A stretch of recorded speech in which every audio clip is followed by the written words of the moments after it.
Sa Singapore ka ba Opo. ngayon? Anong ginagawa mo dyan sa Singapore?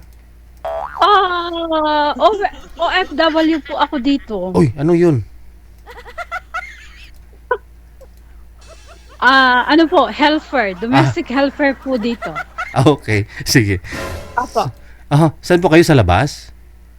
Opo, off ko kasi ngayon, Labor Day. Mhm. Off po. Now, going back na po sa house. Okay. Saan po kayo galing? Opo. Sa labas, nagkain, ganun po. Nag-enjoy na. Sino pong kasama mo? Yung ano po, yung mga friend ko po dito na taga Pilipinas din po. Ano po, may mga grupo-grupo kayo? Opo, may group po kami. Aha. Pag holiday po, group po, ganun. Aha. Opo. Sige. Thank you sa iyo, DJ. Ah. Long time na po ako nanonood sa inyo.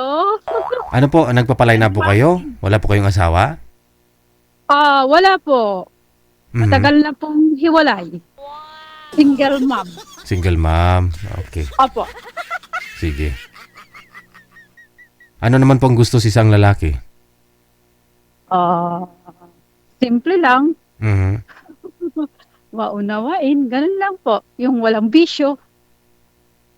As long na ano lang, okay lang yung pagkaintindihan lang. Ganun lang po.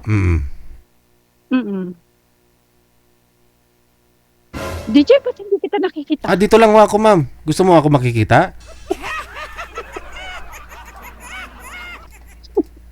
Gusto... Mukha mo lang nakikita mo? Ayan, nakita na po kita. Thank Sige. you. Oo. Sige, ma'am, malayo ka pa ba sa bahay ninyo? Medyo, kasi naglakad ako, hindi ako nag-take ng bus or MRT, naglakad lang ako. Mga ilang kilometro na ho yung nalakad mo? Malayo-layo na rin. Exercise, DJ. O sabagay, no, hindi naman ho yan dito tulad sa Maynila o dito sa Pilipinas na hindi safe, no? Oo, dito kasi sa Singapore, very safe siya. Wala Kahit po- na gabi or madaling araw na, no problem dito. Wala hong nang snatch, wala pong hold upper, wala pong... Wala naman po. Dito Oo. is very safe. Wala rin nang re-rape. Apo. Wala. Bawal dito. Kakatayin dito. Mabibitay. Sige. Ilang taon na nga po kayo, ma'am? 56. 56 na. Kailan ba ho kayo magpo-for good dito sa Pilipinas? Maybe some more 2 years. 58 ka na. Pag-uwi dito. Apo. Sige. 58 na pag-uwi dyan. Sige. Standby po kayo sa linya, ma'am. Hahanap pa ho ako na makakausap mo, ha? Okay po. Thank you Okay, po. thank you.